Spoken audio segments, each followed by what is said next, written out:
Hello and welcome to the news on NTA International. I'm Nancy Godi Angonihu. And on sign language is Taiwo Ozoma. The headlines. Federal government recovers $4.85 billion unpaid liabilities from oil and gas companies. Renewed Hopes Initiative on Agricultural Support Program empowers 400 in Ebonyi State. Plus, Mali, Burkina Faso and Niger introduce new 0.5% levy on imported goods from other African countries.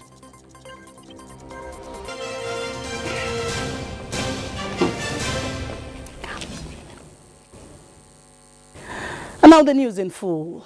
Amid government's search for extra revenue sources to fund budgets, the Nigeria Extractive Industries Transparency Initiative, NATI, have announced the recovery of $4.85 billion from unpaid liabilities owed to the federal government by oil and gas companies. Benny Adams reports that NATI is set to publish the latest edition of its industry audit reports to do more in blocking leakages for economic growth. The report. Briefing the media in Abuja, the Executive Secretary of NATI, Dr. Oji Ogbonnaya Oji, says the recovery is part of the total $8.26 billion identified in NATI's 2021 oil and gas audit report. Despite this progress, Oji noted that unresolved financial liabilities remain a major concern, with $6.175 billion and 66.378 billion naira in liabilities disclosed in the 2023 industry reports. He says if converted to naira, the liabilities would amount to 9.33 trillion naira, exceeding the federal government's total budget for health, education, agriculture and food security, and that the liabilities could cover approximately 72% of the federal government's budget deficit for 2025. To this end, NATI is urging relevant government agencies, including the Federal Inland Revenue Service and the Nigerian Upstream Petroleum Regulatory Commission, to take stronger enforcement actions against defaulters and adopt more stringent measures to prevent future revenue leakages. NATI recognizes the urgent need for transparency in these transactions to protect national interests, national assets, host community concerns, address host community concerns, and sustain revenue flows. Oji adds that while the push is on, challenges of institutional constraints, funding limitations, and resistance to change are visible. Hence, the need for collective support from stakeholders to ensure that Nigeria's oil, gas, and mining revenues are managed prudently for the benefit of all citizens. The job to be done cannot be done by NATI alone. We need the industry, we need government, we need the civil society, and we need the media to forge ahead. So observing governance issues that are either not done or being done or ignored in the sector, NATI cannot be held completely liable. We are all in this together. In addition to its recovery efforts, NATI plans to broaden its industry-wide reports to include dedicated sections on divestment, forward sales of oil and gas assets, and environmental remediation. This move, he says, aims to strengthen transparency and accountability in the extractive sector. In Abuja, Benny Adams, NTA News. The Japan International Cooperation Agency, JICA, is providing Nigeria with a loan of 12 billion Japanese yen, about $78 million for agricultural initiatives. During a meeting with the Economic Development Department of JICA in Abuja, the Minister of Agriculture and Food Security, Abubakar Kyari, stated that the loan will be allocated to 3 key agricultural activities: rice seed production, enhanced farm input delivery, and improved extension services. The minister explained that the rice seed production project will be domiciled at the National Cereal Research Institute, NCRI, in Badegi, Niger State. He noted that this initiative will foster research and development and translate to breeding high-yield disease-resistant varieties capable of withstanding climate variability. In his remarks, Takawa Shimakowa, Director General of the Economic Development Department of the JICA, expressed gratitude for the enduring collaboration between Nigeria and Japan, promising sustained partnership. He pointed out that a new grant project will be provided and will provide machinery for rice production, with the procurement process set to begin soon. He noted that JICA will continue to prioritize the partnership to promote economic prosperity for security in Nigeria, reaffirming that JICA is fully aligned with the ministry's mandate. The Director General emphasized JICA and Japan's strong commitment to rice production in Africa, particularly in Nigeria, the continent's largest rice producer. Now, President Bola Tinubu has extended the tenure of Comptroller General of Immigration, Kemi Nandap, until December 31, 2026. Nandap, who joined the Nigeria Immigration Service in 1989, was appointed Comptroller General on March 1, 2024, with an initial tenure set to run until August 31, 2025. In a statement, presidential spokesperson Bayo Onanuga acknowledged the service's progress in broader management, immigration modernization, and national security efforts under her leadership. President Tinubu commended her performance, urging her to remain committed to the service's strategic goals in line with his renewed hope agenda.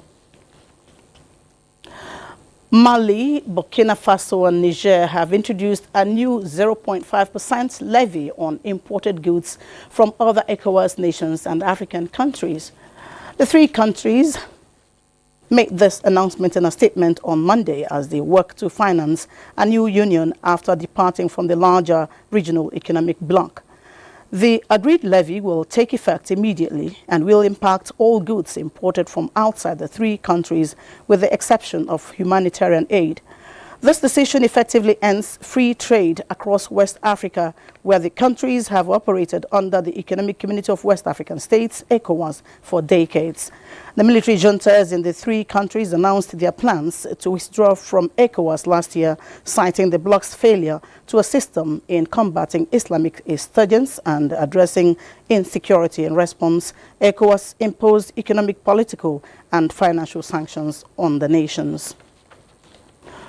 All crew members aboard a Ghanaian registered fishing vessel that was hit by a suspected pirate attack are currently safe. Ghana's military said over the weekend that 3 Chinese nationals went missing from Ghanaian waters and were believed to have been kidnapped after 7 armed people boarded their ship and fired warning shots on March the 27th. Spokesperson of the Chinese Foreign Ministry, Guo Jiakun, told a regular press conference when asked about the incident that all crew members are safe. Guo said since the incident occurred, the Chinese embassy in Ghana immediately activated its emergency response mechanism and has been maintaining close communication with the Ghanaian side. The African Union Commission, AUC, is taking steps to address the evolving political situation in South Sudan and recent violence in Nasir, just as heavy security presence in streets in Zimbabwe capital following protests. Uche Gochuku with details. After cordial talks with President Salva Kiir of the Republic of South Sudan, Chairperson of the African Union Commission, Mahmoud Yusuf Ali, addressed the evolving political situation in South Sudan and the recent violence in Nasir.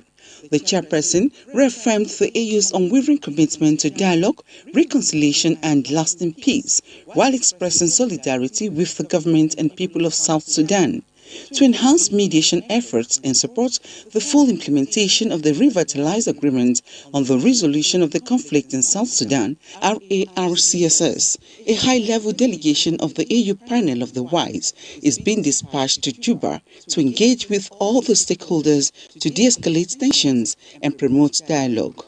The AU calls on all parties to uphold all the provisions of RARCSS and ensure its full implementation.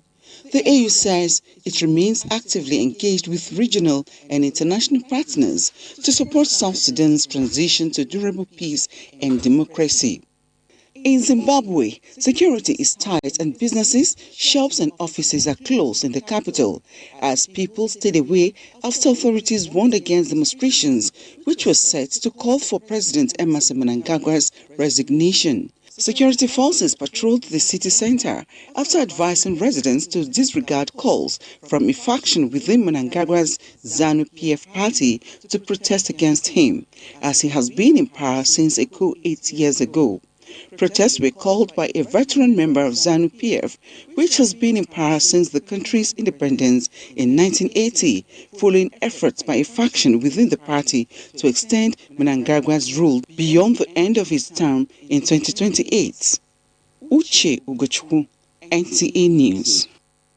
The Organization for Economic Cooperation and Development says in a new report that oceans need stronger protections and governance to ensure the blue economy grows fairly and sustainably in the face of climate change, territorial disputes and other threats. Again, Uche Ukechukwu reports. Covering 2/3 of Earth, oceans provide more than 3 billion people with enough to eat, transport 80% of all goods and host cables that carry 98% of the world's internet traffic. In a new report, the Organization for Economic Cooperation and Development said the ocean economy expanded to $2.3 trillion in 2020, but various headwinds could hinder future growth. The report said if historical trends continued, the blue economy could be nearly 4 times larger by 2050 than in 1995. However, various forces could slow or even reverse growth by 2050 if no policy actions are taken. Population growth, environmental pressures and technological advances were among the factors to shape the ocean economic's future potential. The OECD said these powerful forces had driven a policy response from governments, but while progress has been made, many challenges remain.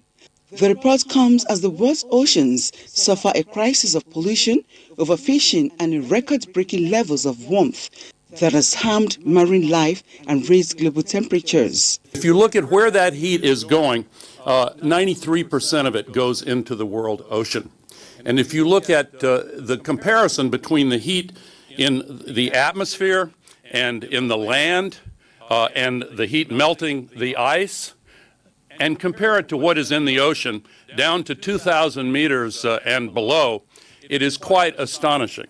The United Nations is hosting a major conference in the southern French city of Nice in June to specifically address these challenges and the sustainable use of the world's oceans. Uche Ugochukwu, NTA News. Every year, thousands of Nigerians suffer brain and spine injuries that change their lives forever.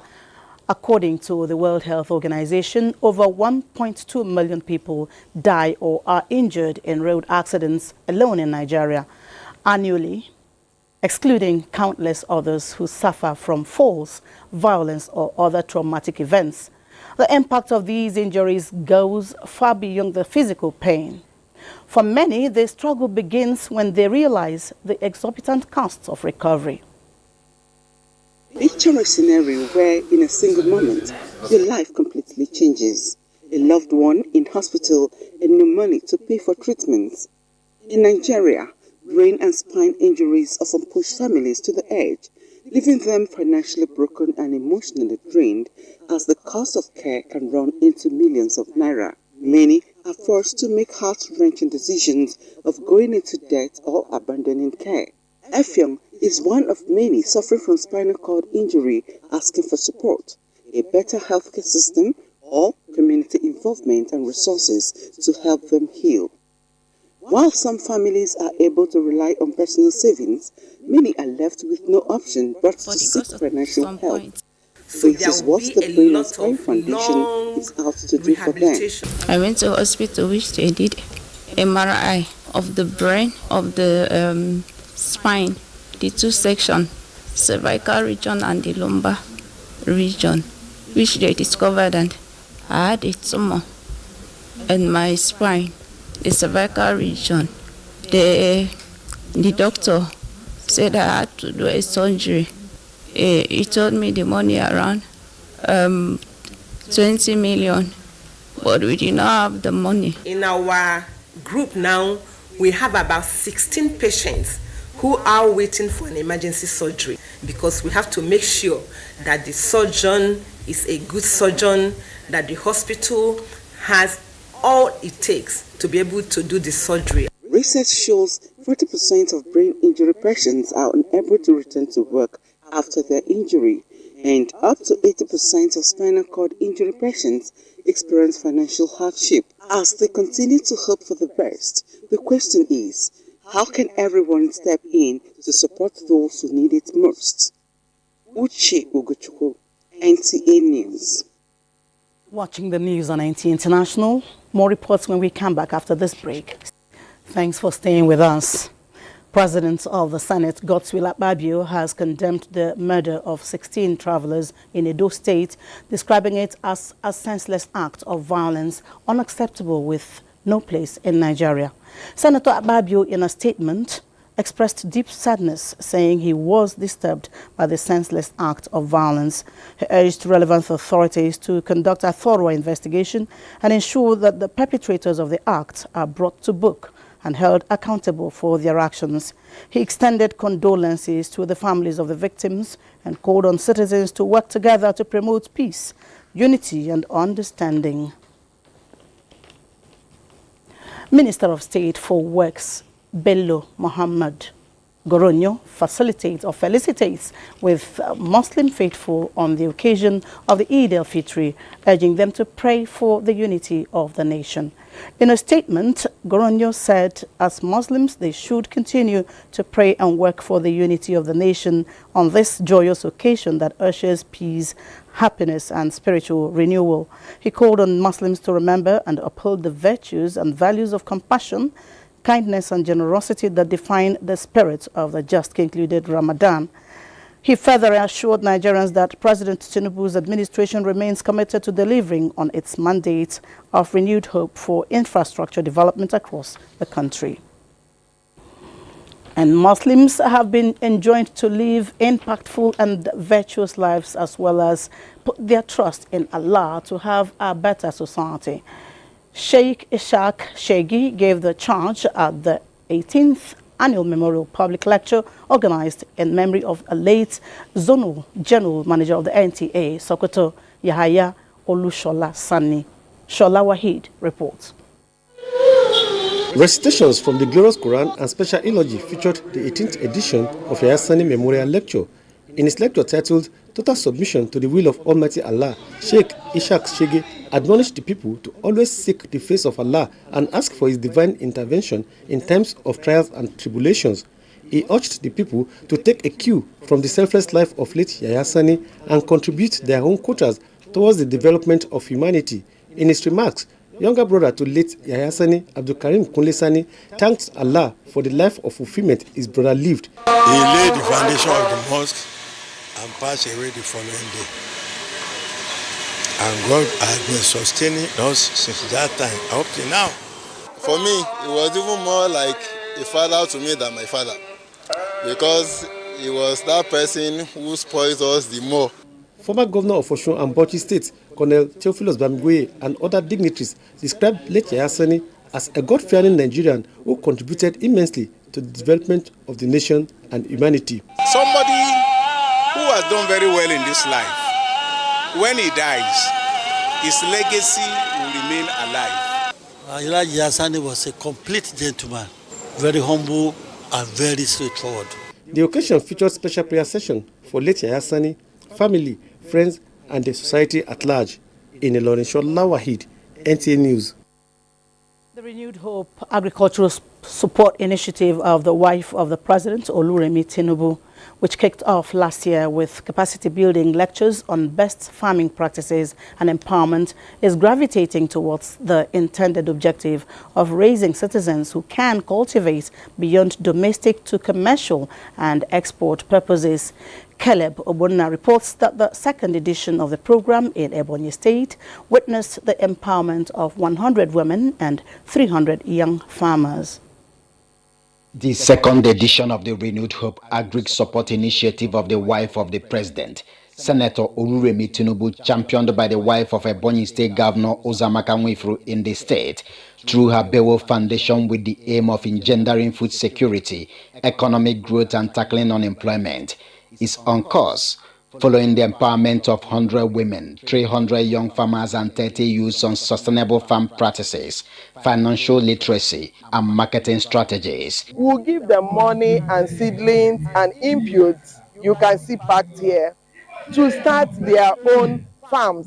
The initiative, which participants insist will further enhance Ebonyi State position in food sufficiency, promote agro-business and improve the economy, centered on rice and cassava best practices, bag yam technology, backyard garden farming, among others. I am no longer going to be limited by scarcity of land to farm. So that is the key thing I've taken away from here. Before, I don't even know that they used to cultivate yam in a bag, and it used to save time, it saves stress. The Agric Support Program of the wife of the President, Senator Oluremi Tinubu, with lecture series on the most effective ways of farming, designed not only to end hunger and food insecurity, but to raise young farmers who will focus on aggressive farming towards food sufficiency. In Abakaliki, Caleb Obonna, NTA News. The Federal Ministry of Water Resources and Sanitation has flagged off 3 critical water projects in Benue State under the Renewed Hope agenda of President Bola Ahmed Tinubu. Minister of Water Resources and Sanitation, Professor Joseph Utsev, performed the groundbreaking ceremony in Boko, Benue State. Charles Abba was there. The 3 ongoing projects being inspected by the Minister of Water Resources and Sanitation, Professor Joseph Utsev, are irrigation channels, which is said is 90% completed, drip irrigation 67% completed, and study and design of expansion of the irrigable land. We have marked 1,200 for the one that is ongoing, the one that is both on study and design, and the one that are constructing the channels. Then the remaining 1,800, we have marked that one for the program that is coming up, which is called the Sustainable Power and Irrigation for Nigeria. He explained that crops that are ready for harvest on the farm are maize, garden eggs, pepper, and beans. When there's no water, no crop. When there's no crop, no food. When there's no food, no life. And when there's no life, no nation. The minister indicated that among the several dams being embarked on, the Otupo multipurpose dam is being rehabilitated with plans to incorporate hydropower components to solve its water problem and others. Professor Osev also flagged off a feeder road from Jingi to Kume in Buruku local government area and inaugurated a 1.5-kilometer access road for Ugondo community in Makudi. That will help our farmers to go to farms to bring their inputs both to their homes for consumption and take it to market for sales. He assured Nigerians that the projects which have been executed are to deliver on the promises of Mr. President to turn around the fortunes of the citizens.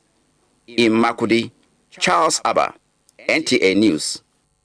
Next is Tuesday's weather forecast.